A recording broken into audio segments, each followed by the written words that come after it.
Mani sauc Oskars, un es nodarbojos ar uzņēmējdarbību. Mēs ražojam mākslīgās akmens virsmas. Ir ģimene, ir sieva, 2 meitas, dvīnes.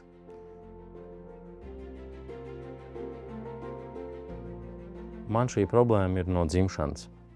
Līdz ar to es piedzimstot, man tika izoperēta jau viena nierīte 2 mēnešu vecumā.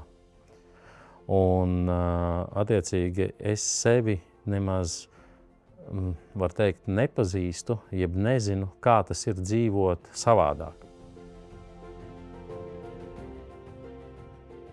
Man pienāca 20 gadi, un tad sāka nieres stāvoklis pasliktināties. Aizvien biežāk bija jābrauc uz stradiņiem, uz slimnīcu, uz kontrolēm. Man sākotnēji tika piedāvāta, kuru no dialīzēm izvēlēties, hemodialīzi vai peritoneālo dialīzi. Tanī laikā peritoneālā dialīze tas bija kaut kāds jaunums. Visi argumenti un visas iespējas, ko tanī brīdī man stāstīja, tas bija par labu tam, kad es izvēlējos peritoneālo dialīzi. Bet tā mana pieredze ar peritoneālo dialīzi mums nesagāja. Mums nesagāja. Man gadu bija šī peritoneālā dialīze, un gada laikā es dabūju 5 peritonītus, kas ir vēderplēves iekaisumi. Tanī brīdī, protams, nāca piedāvājums, kad reku beidz mocīties pārēj uz hemodialīzi. Tā, diemžēl, gadās, kad organisms nepieņem to katetri un visu laiku ir tās infekcijas. Tad uzsākot hemodialīzi, organisms nostabilizējās un diezgan ātri, jau pēc pāris mēnešiem, es uzsāku sarunas par to, kad es varētu stāties rindā uz transplantāciju. Un man jau gatavoja tam, kad no tā brīža, kad tev uzņem rindā, tad tev ir jābūt gatavam 24/7. 24/7 tev telefonam jābūt ir ieslēgtam. Tu tā arī ar mentāli sāc dzīvot. Tad es tagad esmu rindā, tad man kaut kad pienāks tā transplantācija. Un paiet 5 dienas, ir 1:00 naktī. Un vienos naktī man zvana nepazīstams numurs, un es esmu nogurs, es nolieku to numuru, nometu. Zvanu otrais, es nometu numuru.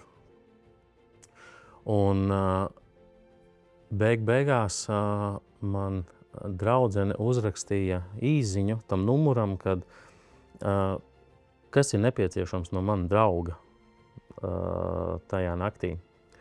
Un es saņēmu toreiz no daktera atbildes ziņu, steidzam sazinieties ar stradiņiem, jums ir pienācis caurkats. Un šobrīd ir pagājuši jau 18 gadi, jau 18 pustulītās, un šī ierīce strādā ļoti labi, veselīga un viss ir kārtībā. Paldies Dievam, man šis orgāns derēja man, un citas alternatīvas tanī naktī laikam nav bijušas. Un tas ir tas iemesls, kāpēc man tika tik uzstājīgi zvanīts un pat īziņas sūtīts, lai es atbildētu. Normālos apstākļos, kā man skaidroja dakteris, paldies, zvanu neatbildēju, no rindas es tanī brīdī ārā un varbūt gaidu nākamo.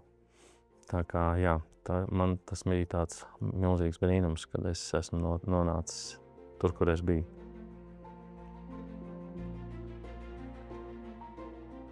Es gribētu teikt tā, ka gan pirms transplantācijas, gan pēc transplantācijas manas domas nav mainījušās.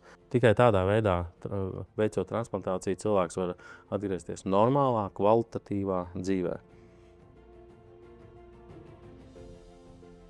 Un tā attieksme no tādiem tuvākiem cilvēkiem, viņa, es gribētu teikt, ļoti nemainījās.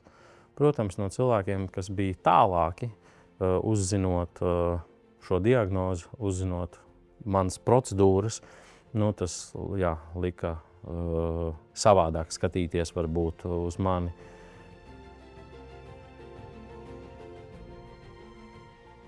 to saprotam tikai tajā brīdī, kad mēs saskaramies, vai kāds no mūsu tuviniekiem saskarās ar to. Tas mūsu uzdevums, manuprāt, un ļoti labi, kad mēs par šo runājam, ir parādīt, ka ikdienā tas nav redzams, to neredz, to nedzird, bet mēs ikdienā saskaramies katru dienu ar cilvēkiem, kuriem ir šī problēma.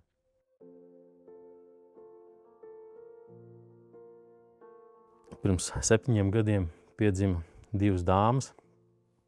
Šobrīd es plānoju, ka man būs kādi plus mīnus 60 ar astīti, un es būšu vecais tēvs. Šobrīd es domāju šādās kategorijās, jo es esmu vesels cilvēks. Tanī laikā iespējams, ka jā, bet mentāli bija grūti to tā iedomāties un plānot. Pateicoties daktariem, es esmu šeit. Jā, daktari darījuši mega lielu darbu. Un tā mana attieksme pret tiem arī nepārāk, kā tu teici, labajiem varbūt un pieredzēm. Viņas ir, noteikti viņas ir. Un paldies par tām pieredzēm arī jāsaka, jo tikai tāpēc es zinu, kas ir jādara. Tikai tāpēc es zinu, ka tu nedrīkst apstāties. Tev ir jāiet un jāmeklē. Ja tev ir neapmierina šis risinājums un atbilde, tad tu ej meklēt citu. Un šeit ir svarīgi katram pacientam atcerēties, ka daktars nav dievs, un tu pats esi atbildīgs par savu, var teikt, dzīvību.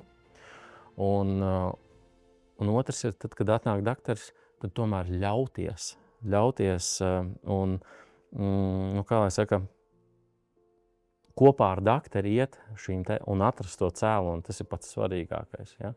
Tā kā, jā, tā ir tāda man pēdējā epizode, kur kopā ar daktari es varu teikt tikai un vienīgi paldies, kad mēs izgājām cauri, un šobrīd var būt sveiks un vesels un atkal turpināt dzīvi. Ko es vēl varu teikt no savas pieredzes, esot slimnīcā, daktari ir viena kategorija, bet ieklausieties māsiņās. Māsiņas īstenībā dažkārt ir pat, es teiktu, tādas nodaļas dvēseles un gudrākie prāti tādā ikdienas sadzīvē.